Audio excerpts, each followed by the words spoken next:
So something I've been learning throughout my time being a playwright slash musical theater writer, and that I continue to learn today, even though I am better at it, is that starting is often harder in your mind than it actually is once you get started. There's probably a more eloquent way to put that, but that's how it came out. What I mean is, when I think about what I have to do for a particular project, whether it's writing a new song or revising a song or writing a new scene, oftentimes it appears very daunting in my head.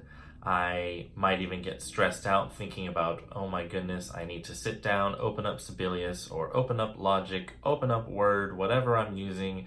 I have to actually do these things, and that dread or that stress can seem so big. But then when I actually get around to doing the work, it either reveals itself as not that big after all, and I'm able to kind of get what I needed to get done pretty quickly, or if it is still a considerable amount of work, it's not as bad once I actually get going. So really learning to start tasks, start projects, is its own skill set for me, because my brain wants to tell me that something is too hard, too difficult, and so I then want to retreat and be lazy or distract myself with other things.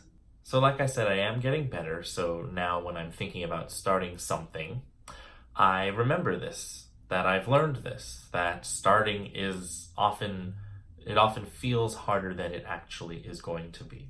Another thing I try to do to start well is to give myself the space to be in a particular mindset.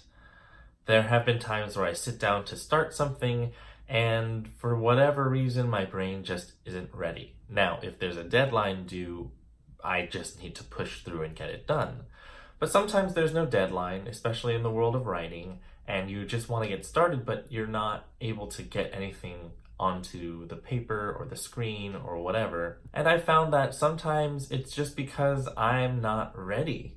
And what I mean by that is I can kind of feel when I'm ready to actually churn something out. This might sound kind of counterintuitive to getting things started, because it might sound like an excuse to delay things, but I found that it's letting the creative process be and do what it needs to do. And like I said, there are going to be those times where you just have to get something done and that's your motivation.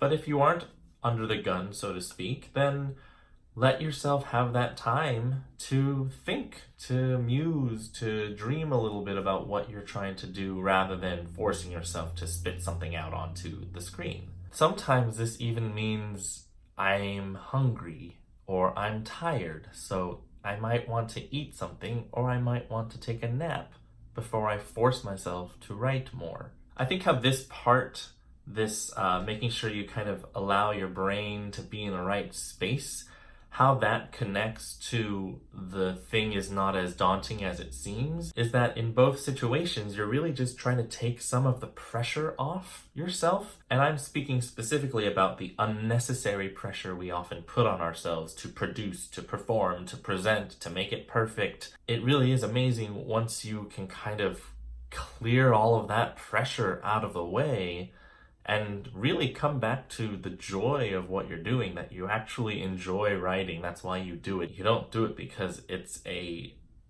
immediately lucrative career choice. If you can always kind of come back to that joy and free your mind up, then starting can actually be pretty exciting. And I always say with these things, easier said than done, and I am definitely still learning this lesson myself. Just this week, I had on my list that I needed to create a audio file for a production that I'm working on, The Good Person of Szechuan, at Cal Shakes, opening July 3rd. And in my head, it felt bigger. This one didn't feel so daunting, but in my head, I blocked out maybe 2 hours in order to create this file.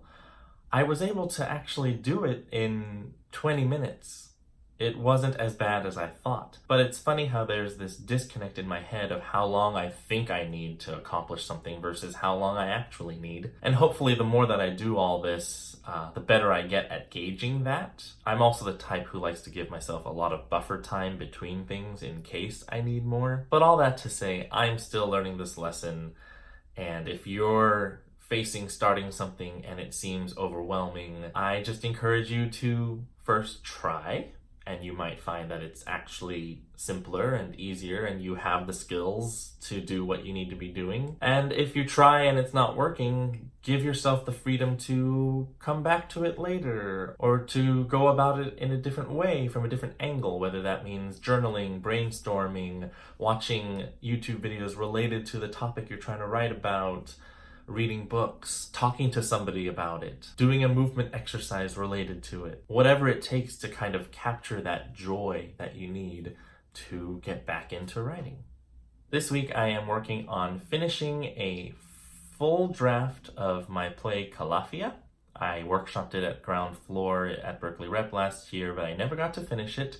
It's been over a year now, just about a year. It's been about a year now, and I think it's time to finish it. So that's my goal for the next few days. And this one will be helped along because I have the deadline of next Thursday when we'll start a workshop. So I'll report back to you next week on how it goes, and I will see you then.